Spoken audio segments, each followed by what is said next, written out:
Welcome to the studio at African Utility Week in PowerGen Africa. Today I'm speaking with an energy technologies expert on smart energy solutions and energy access in Africa. Welcome, Sharon. Thank you. Sure. Thank you. Thanks for having me, Nicholas. And I just want to have one point of clarification right off the bat. Sure. Is that I don't consider myself an expert. We've got thousands of experts within our network, but I'm always learning new stuff. And so even though I feel like I've mastered a lot, there's still a lot that I very humbly submit that I have yet to learn. So, okay, doesn't matter. Cool. So boom, straight into our first interview question. What are the main challenges that the African energy landscape is facing today? I think that there are at least four. Let me just try to give you the top three.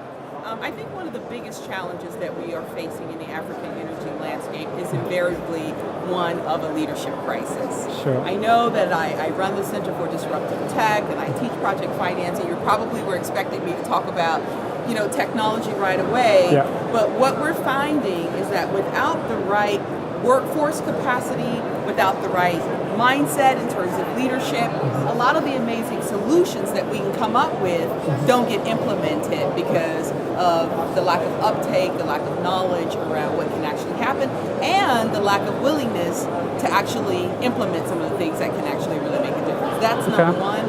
I think the second that I would probably name would be gender disparity, and I will talk about what I mean by that. And I don't mean just the pay gap or the lack of women's meaningful participation in the sector. I mean inclusive and sustainable infrastructure development, including energy across the continent, is the imperative, right? Sure. And so there are lots of losses that we incur across the landscape because of the lack of women's meaningful participation. It's like trying to win the World Cup with half your team on the bench. Okay. It doesn't happen, right? And then I think the third big challenge, and all of these are opportunities, by the way, they're not just challenges, I believe has to do with renewables, which is also connected with sustainability, and digitalization, which I think has the capacity to also unlock a lot of opportunities. Okay. You spoke about lack of leadership. I think you might be right, because I haven't even heard of any utility here in Africa being maybe recognized for improving their workforce management. But overseas, I've heard a lot of utilities like ComEd and other utilities in the US being recognized for such workforce. And also about disparity. What can be done to address such challenges that we have highlighted? Well, I'm going to be very candid. I think one of the things that we have to do, especially yourself as a younger African, I think young Africans need to stop putting in power old, corrupt people. That's number one. And how can they do that? And I think that you've got the power, you've got to use it. Stop putting old, corrupt men in office. That's number one. And so I think African youth stepping into the fullness of their own capacity to make change is totally where it's at. And I really do believe that. And then I think that we're going to have to really talk about personal transformation stories. I think institutions are made of people, and when people decide that they're not going to engage in corrupt and opaque practices, that's the beginning of transformation of institutions. I think that requires courage, bravery, and some people stepping up and saying, no, not business as usual. I'm not going to engage in this activity because that's going to cause our state-owned entity to go bankrupt, and that's not great for myself and my progeny and my business, etc. So I think that requires personal stories of courage. I'm faithful, and I believe that that's going to continue to happen more and more. But I think a lot is riding on young Africans stepping into those positions of power and making a difference. Young people, you heard, yeah?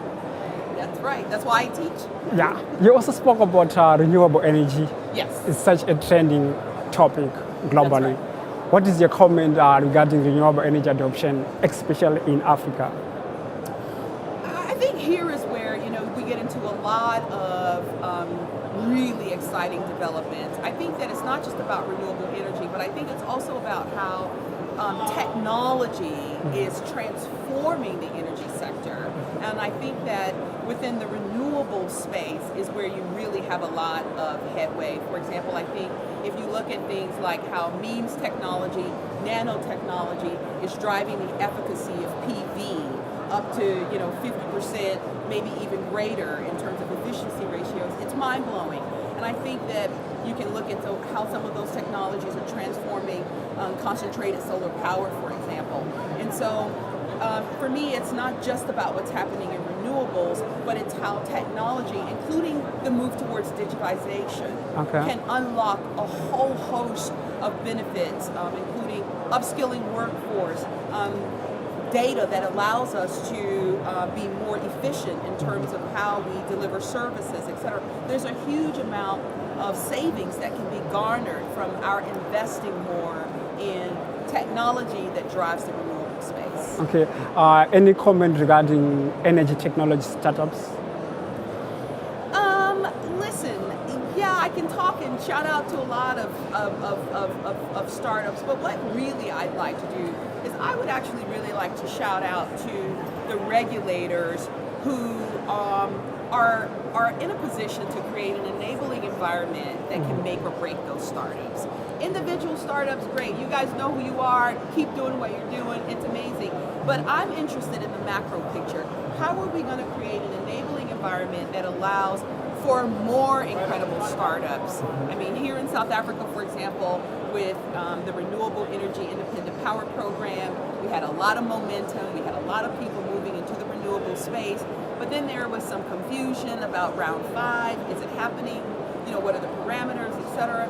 So having that enabling environment that really allows those startups to proliferate is really, I think, the big question. Okay, so the Center for Disruptive Technologies does partner with innovators from outside Africa, right? Yes, we have thousands of amazing young African innovators, not just from South Africa, but from around the continent. We also have really deep ties to Silicon Valley. Shout out to my friends there at Singularity University as well.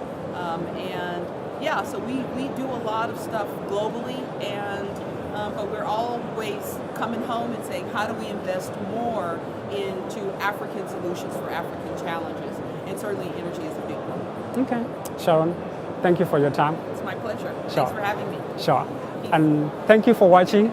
Don't forget to subscribe to our YouTube channel for more energy and water-related content. Bye for now.